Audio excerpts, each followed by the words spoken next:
Alors ça me fait plaisir de faire cette vidéo aujourd'hui parce qu'on est dans un de mes lieux préférés. On est en fait entouré ici de montagnes et on est parti en promenade avec Mia, encore une fois sans laisse. Parce que vous savez que pour moi la promenade en liberté de nos chiens, c'est probablement le secret pour avoir un chien équilibré.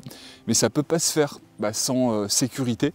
Et si on veut garder nos chiens en sécurité, il y a des erreurs à ne pas faire. Donc dans cette vidéo, on va voir les 7 erreurs à ne pas faire pour rappeler votre chien et pouvoir le garder en liberté. Et l'objectif de cette vidéo, c'est de vous aider à avoir un chien qui revient à la demande, d'éviter les erreurs et de pouvoir enfin profiter des promenades en liberté avec lui. Mais avant de démarrer cette vidéo, je vous ai fait une checklist avec les 10 hacks pour promener votre chien sans laisse. C'est complémentaire à cette vidéo et je pense vraiment que ça peut vous aider à démarrer les promenades en liberté avec lui sans le mettre en danger et en évitant les erreurs. Donc c'est en description de la vidéo. Et maintenant, on commence avec nos erreurs. Et la première erreur qu'il faut éviter de faire lorsque vous prenez votre chien sans laisse, vous voyez la Mia, elle est un petit peu éloignée. Et si quand elle revient, je la dispute parce qu'elle a été trop longue, parce qu'elle est parvenue comme je voulais et qu'elle associe ça avec une punition, le problème c'est que le rappel ensuite sera beaucoup plus compliqué parce qu'elle va se dire je vais me faire disputer si je reviens, donc elle va retarder un maximum l'échéance. Donc ce que je vous conseille, c'est de toujours rendre le retour positif, même s'il n'a pas été fait parfaitement, même si Mia était un peu trop longue, le moment où elle revient sera souvent récompensé par une friandise, par une caresse, par simplement une félicitation pour lui montrer que ce qu'elle a fait, c'était bien. Et la deuxième erreur qu'il faut éviter de faire si vous prenez votre chien sans laisse, c'est d'utiliser la mauvaise motivation. Votre chien, il est entouré de stimuli, votre chien il est entouré de bruits, d'odeurs, d'animaux qui peuvent passer. Comment est-ce que vous faites pour vous être plus intéressant que ces distractions? Donc, moi, le secret, ça va être d'utiliser l'habitude. Et l'habitude, elle va être faite dans le sens où je vais apprendre à Mia qu'à chaque fois qu'elle revient, elle aura une conséquence positive. Donc, il faut que je sois plus intéressant que tout ça. Donc, si je demande à Mia, Mia, tu viens au pied? Donc là, vous voyez, elle va revenir tout de suite. C'est bien, mon chien, on y va. Et en fait, si elle revient, c'est parce que souvent, j'utilise l'alternance des récompenses. Et cette alternance des récompenses, le principe est assez simple. C'est qu'une fois sur 2, sur 3, sur 10, elle va avoir une friandise ou quelque chose de très positif qui va créer en fait, on peut dire une forme d'addiction en fait. C'est cette alternance qu'elle se crée. Si vous récompensez votre chien à chaque fois, vous allez en fait l'ennuyer. S'il sait qu'à chaque fois qu'il revient, il aura un truc positif, mais il ne sera pas exactement quoi, et ça peut en fait créer cette motivation. Après, il y a d'autres sources de motivation. Moi, j'utilise beaucoup le frisbee. Donc parfois, je vais me balader et je vais garder le frisbee dans la main. Et je sais que de temps en temps, je vais lui lancer, la faire travailler sur des exercices. Mais ça va surtout nous permettre en fait de travailler dans un contexte où Mia, elle est vraiment focus sur moi. Donc le problème, c'est qu'elle ne va pas sentir ce qui est autour d'elle, donc je fais ça avec parcimonie, mais c'est toujours cette idée de dire comment est-ce que moi je suis plus motivant que ce qui nous entoure. La troisième erreur, c'est d'aller vers votre chien lorsque vous le rappelez qu'il ne revient pas. Et ça, c'est une erreur qu'on fait souvent au début quand notre chien est chiot. Et ce qui va se passer, c'est qu'il va associer ça à du jeu. Donc vous allez avoir un chien, là vous voyez, si Mia, elle ne revient pas et je me mets à courir vers elle, ce qui va se passer, c'est que Mia, elle va continuer à partir en courant. Bon, là, elle ne le fera plus parce que aujourd'hui, elle sait ce qu'elle a à faire. Mais si vous avez un chiot, ne surtout pas courir vers lui quand vous l'appelez. Au contraire, en fait, c'est contre-intuitif. Mais vous êtes mieux de partir dans l'autre sens. Si vous partez dans l'autre sens, c'est-à-dire que là, vous voyez Mia est derrière moi, je pars dans l'autre sens, il y a une chose qui va s'activer, c'est le suivi naturel. Et ce suivi naturel, votre chien, votre but, ça va être de le renforcer. C'est-à-dire que si vous ne renforcez pas ça, petit à petit, votre chien va le perdre. Parce que quand il est chaud, ce suivi naturel, il est actif parce qu'il n'a pas envie de se retrouver tout seul. Avec le temps, votre chien va prendre en indépendance, donc il n'aura plus forcément cette peur d'être seul. Mais le fait d'avoir continué à renforcer ce suivi naturel et de l'avoir récompensé, ça fait qu'aujourd'hui, Mia, elle va jamais, elle va toujours se retourner, regarder ce que je fais. Et quand votre chien il a gardé ce suivi naturel, c'est vraiment très pratique parce que c'est-à-dire que votre chien, constamment, il va se retourner pour voir ce que vous faites. Alors là, Mia est très intéressée par les odeurs. Et vous voyez, tout de suite, elle revient vers moi. Bravo, Mia. Et dès qu'elle revient, je la récompense, je la félicite. Bravo, ma puce.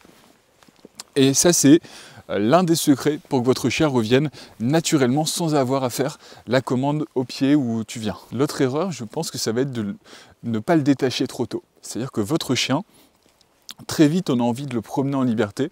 On a envie de le laisser profiter de ce qu'il y a autour de nous.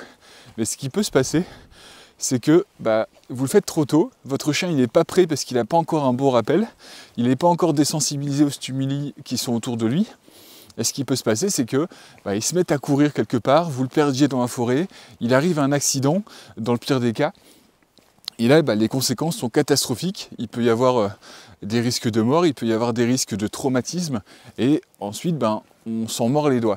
Donc le secret, c'est d'éviter de commencer trop tôt et d'avoir une longe. Moi, Mia, pendant les premiers mois de sa vie, je la promenais en liberté, mais en longe.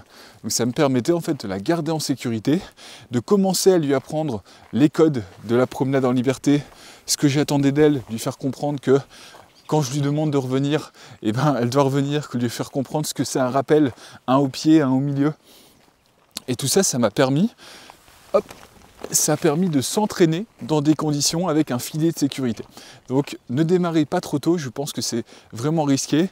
Et l'idéal, c'est lorsque vous démarrez, vous passez cette étape, essayez de le faire dans un endroit comme ici, vous voyez. Ici, on n'a pas croisé une personne depuis que j'ai démarré la promenade. Il n'y a pas de voiture qui passe, il n'y a pas trop de risques. Le seul risque, c'est que votre chien puisse partir dans la forêt. Donc l'idéal, c'est encore plus un grand terrain vague. L'autre erreur, c'est de ne pas offrir à son chien suffisamment d'exercices physiques et mentaux. Moi, mon conseil, c'est de faire au moins 1 heure de promenade par jour, parce que lorsque vous sortez, finalement, vous avez peut-être 10 minutes pour arriver au point de balade. Vous avez ensuite 10 minutes pour revenir. Donc en fin de compte, votre chien n'a eu qu'une demi-heure pour courir, sentir et se dépenser, c'est un peu juste. Essayez de faire un maximum selon ce que vous pouvez, parce qu'on n'a pas tous les mêmes obligations. Mais en fait, tout ça, ça permettra de garder votre chien le plus équilibré possible. Je vais vous remettre le petit cercle que j'ai mis dans la dernière vidéo, qui pour moi représente bien les besoins de notre chien. Et vous voyez que les besoins physiques et les besoins cognitifs sont prioritaires. Et ça, on le ressent assez facilement. Un chien qui est bien dépensé physiquement, mentalement, c'est un chien qui va obéir beaucoup mieux. Moi, je le ressens avec Mia, par exemple, le moment où on part en promenade. Donc les 10 premières minutes où elle est toute excitée, c'est pas le moment où je vais attendre le plus d'elle. C'est le moment où je vais la laisser souffler un petit peu. C'est sa récréation. Elle peut aller sentir, elle peut courir si elle a besoin de se dépenser. Et ensuite, on va commencer des séances pendant la promenade. On va les diluer le long de la promenade, et ça fait que Mia obéit beaucoup mieux. Mais si je commençais le travail au moment où elle est en pleine pression, c'est beaucoup plus compliqué, j'ai beaucoup plus de chances d'avoir des effets négatifs, de ne pas avoir des bons résultats. La 6e erreur, je pense que c'est d'éviter de démarrer avec trop de distractions. La distraction, elle est super importante, ça permet de travailler dans des conditions de plus en plus difficiles, et d'ensuite de pouvoir aller en ville, de pouvoir aller dans des lieux où on croise des gens avec un chien qui obéit.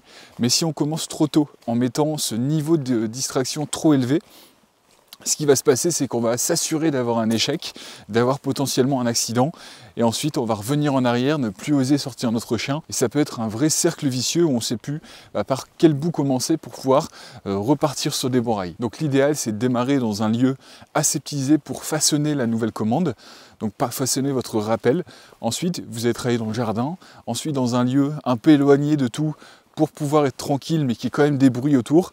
Et petit à petit, les séances après séance, vous allez vous rapprocher de ces lieux de distraction, et vous verrez que votre chien, petit à petit, obéira de mieux en mieux dans tous les contextes. Ça, c'est la fameuse règle des 3D. Les 3D, c'est travailler à distance, donc augmenter la distance de votre chien, augmenter la durée, donc le temps d'obéissance. Si je demande à Mia, Mia, assis. Vous voyez, là, en plus, elle a vu quelque chose.